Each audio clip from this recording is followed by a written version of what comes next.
नमस्कार, लीनाचे स्वयंपाकघरमध्ये मी लीना आपलं स्वागत करते। आज या स्वयंपाकघरात तुम्हाला झटपट तयार होणारी पनीर भुर्जी कशी बनवायची ते पाहायला मिळणार आहे। चला तर मग आजच्या या छान अशा रेसिपीला सुरुवात करूयात।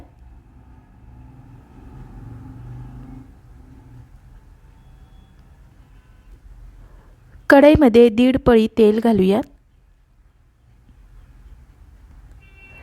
तेल चांगलं गरम झालं की 1 टीस्पून जिरे घालूया। जिरे उमलले की पाव टीस्पून हिंग घालूया।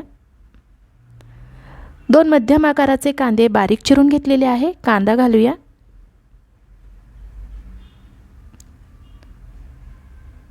गॅसच्या मध्यम आचेवर कांदा हलका सोनेरी रंग येईपर्यंत भाजून घेऊयात।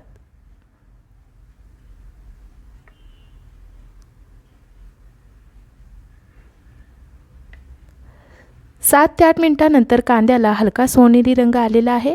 याच्यामध्ये आपण आले लसूण पेस्ट घालणार असल्यामुळे कांदा जरा असा बाजूला घेऊयात। 7 ते 8 लसूण पाकळ्या 1 इंच आले याची पेस्ट करून घेतलेली आहे। आले लसूण पेस्ट घालून त्याची कच्ची चव जाईपर्यंत भाजून घेऊयात।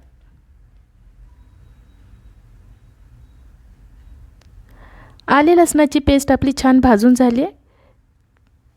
3 पेकलेले टोमॅटो बारीक चिरून घेतलेले आहेत। टोमॅटो घालूया। टोमॅटो जास्त भाजायचं नाहीये, थोडाच भाजून घ्यायचा आहे।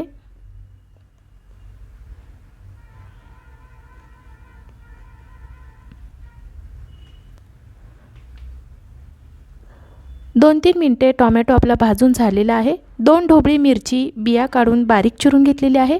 ढोबळी मिरची घालूया। मिरची सुद्धा आपण जास्त भाजायची नाहीये, अर्धी कच्चीच ठेवायची आहे। भुर्जी खाताना टोमॅटो आणि मिरचीचा कच्चापणा जाणवला पाहिजे। 3-4 मिनिटांमध्ये दोन्ही आपलं छान भाजून झाले। आता याच्यामध्ये काही सुके मसाले घालूयात।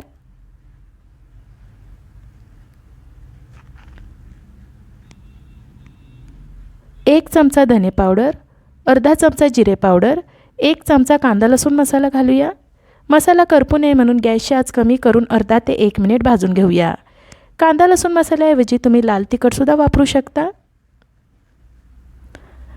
तसेच भुर्जी तुम्हाला आणखीन खमंग खावीशी वाटत असेल तर 1 टीस्पून गरम मसाला सुद्धा घालू शकता। मसाले भाजलेल्याचा छान वास सुटायला लागलेला आहे।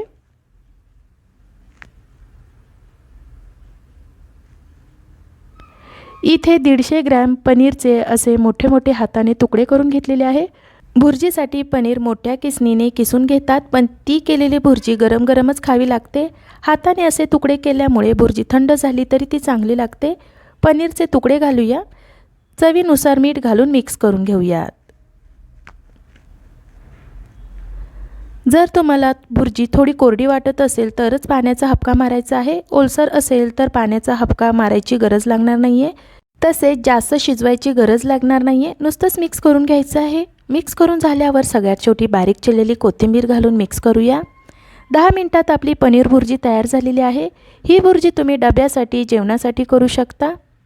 पनीर असल्यामुळे याला शाकाहारी भुर्जी म्हटली तरी चालेल। तयार झालेली पनीर भुर्जी तुम्ही रोटी, फुलके, चपाती, भाकरी किंवा ब्रेड सोबत खाऊ शकता। अशी झटपट तयार होणारी पनीर भुर्जी तुम्ही नक्की करून बघा आणि कशी झाली ते मला कमेंट बॉक्समध्ये सांगायला विसरू नका। मला आशा आहे आजच्या या रेसिपीची तुम्हाला थोडीफार मदत झाली असेल। आजची ही रेसिपी तुम्हाला आवडली असेल तर लीनाचे स्वयंपाकघर या यूट्यूब चॅनलला लाईक, शेअर आणि सबस्क्राईब करायला विसरू नका। धन्यवाद।